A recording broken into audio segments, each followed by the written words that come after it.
Brunei yang dulu waktu saya pergi awal tu saya ingat dia cakap tidak akan ada bangunan lebih tinggi daripada menara masjid. Dia punya ni ayat dia. Maknanya tidak ada lebih mengatasi daripada masjid mereka. Tidak ada bangunan lebih tinggi lah daripada menara masjid.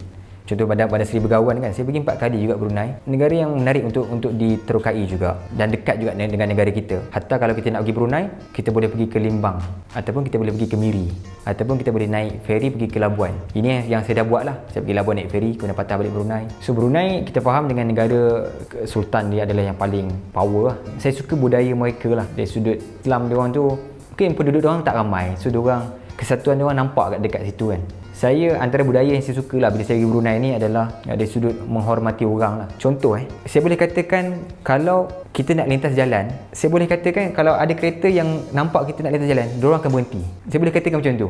Diorang akan berhenti bagi kita jalan dulu. Saya dah try lah. Sebelum saya pergi tu saya dah ada orang cakap macam tu.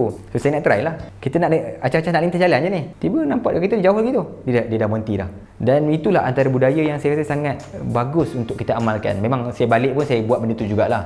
Kan, tapi tengoklah keadaan. Kalau laluan tu memang laluan laju, janganlah bagi peluang kat orang nak lintas kan. Sebab dia salah satu cara untuk kita berbuat baik kepada orang lain. Kita naik kereta, kita pandang orang jalan kaki, kita akan rasa kita lebih besar kan. So itu cara untuk kita down to earth. Kalau kita tengok kita jalan kaki, kita tengok orang tidak ada kaki, kita akan pandang kita lebih beruntung sebagainya. Macam itulah, ini yang saya nampak kat Brunei lah. Antara budaya yang kita boleh amalkan bersama. Yang lain sama je, sama juga macam budaya kita, hospitality.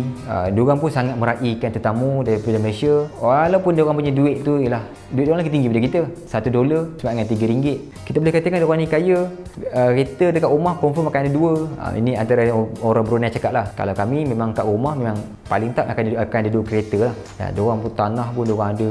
Banyak yang kaya-kaya lah kat sana tu. Dan diorang sangat meraihkan tetamu. Sebab tu kalau kita datang sana pun, kita akan diraihkan lah oleh mereka. Sebab diorang punya negara kecil je. Diorang pun layan artis kita. Punya kita pun diorang layan. Drama diorang ada Astro. Diorang tengok kita punya drama sebagainya.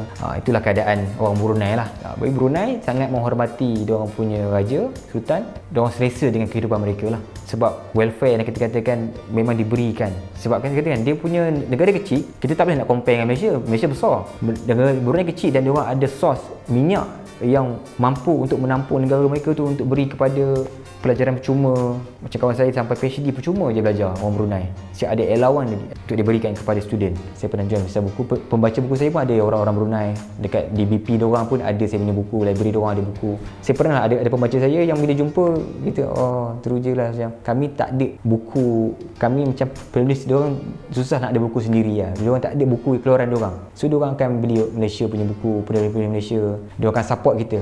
Bagus juga lah. Dia membantu ekonomi kita lah. Hasil diorang punya income tu banyak support dekat kita. Sama dengan Singapura. Singapura bila berbelanja dekat Johor, kat Malaysia, so dia secara tak langsung dia boost kita punya market lah.